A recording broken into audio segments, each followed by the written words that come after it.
नमस्कार, मी शाहिद खेरटकर सह्याद्री समाचार मध्ये आपल्या सर्वांचं स्वागत करतो।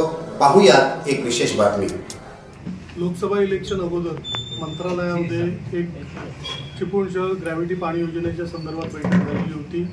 त्यावेळी एक अशी क्वेरी निघाली होती की 22-23 चा जो DSR ने टेक्निकल सँक्शन आहे ती 23-24 च्या DSR ने करून रिवाइज एस्टिमेट परत सादर करावं। तर त्यानुसार 23-24 च्या DSR नुसार रिवाइज एस्टिमेटला मंजुरी मिळालेली आहे, टेक्निकल सँक्शन मिळालेलं आहे आणि येणाऱ्या काही दिवसातच याला आर्थिक मंजुरी येऊन ही योजना मार्गी लागेल। हे सांगण्यासाठी म्हणून आज ही योजना होती। जवळजवळ 2003 सालापासून चिपळूणचं जे एक स्वप्न होतं की डायरेक्ट ग्रॅव्हिटीने चिपळूण शहराला पाणी मिळावं।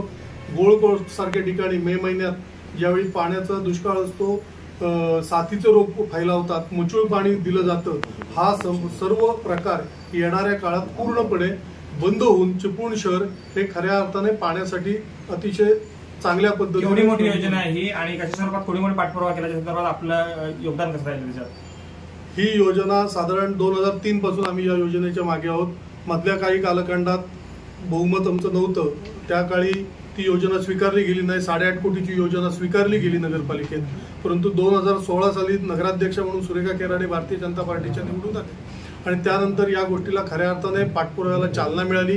त्याच्यानंतर कोविडच्या 2 वर्षाच्या काळात देवेंद्र फडणवीसांचं अगोदर सरकार गेलं, माननीय उद्धवसाहेब ठाकरेंचं सरकार आलं, ते गेल्यानंतर आत्ता ज्यावेळी एकनाथराव शिंदेंचं सरकार परत स्थापन झालं आणि खऱ्या अर्थाने या योजनेला चालना मिळाली।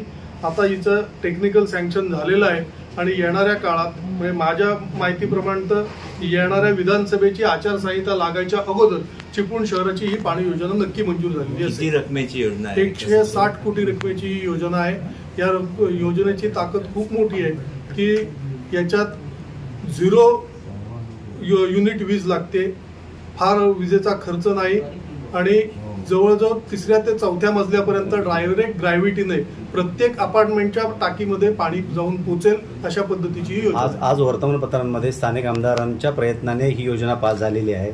त्या बातमीला तुम्ही उत्तर म्हणून ही प्रेस घेतली का? त्या बातमीला उत्तर म्हणून नव्हे, त्या 2016 ते 21 ही जी नगरपालिकेत बॉडी होती, ज्या बॉडीने ही योजना खऱ्या अर्थाने करण्यासाठी जे कष्ट घेतले, मग त्याच्यामध्ये वेगवेगळ्या पद्धतीचे आरोप प्रत्यारोप झेलले।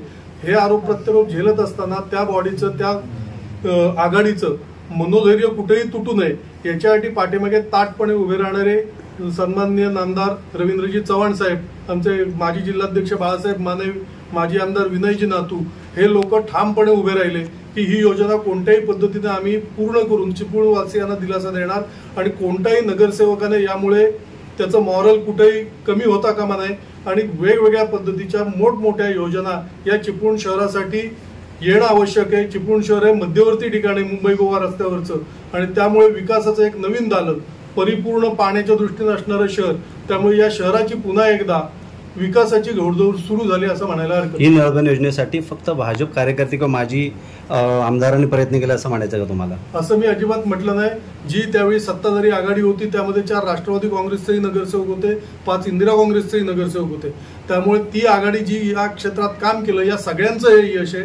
हे पुन्हा एकाचं यश असं म्हणण्यापेक्षा आता महाराष्ट्रामध्ये महायुतीचं सरकार आहे, यामध्ये अजितदादा पवार गट राष्ट्रवादी काँग्रेसही आमचा सहकारी आहे, एकनाथराव शिंदेंचा ओरिजिनल शिवसेनाही आमचा सहकारी आहे, हे सगळ्यांचंच यश असणार आहे।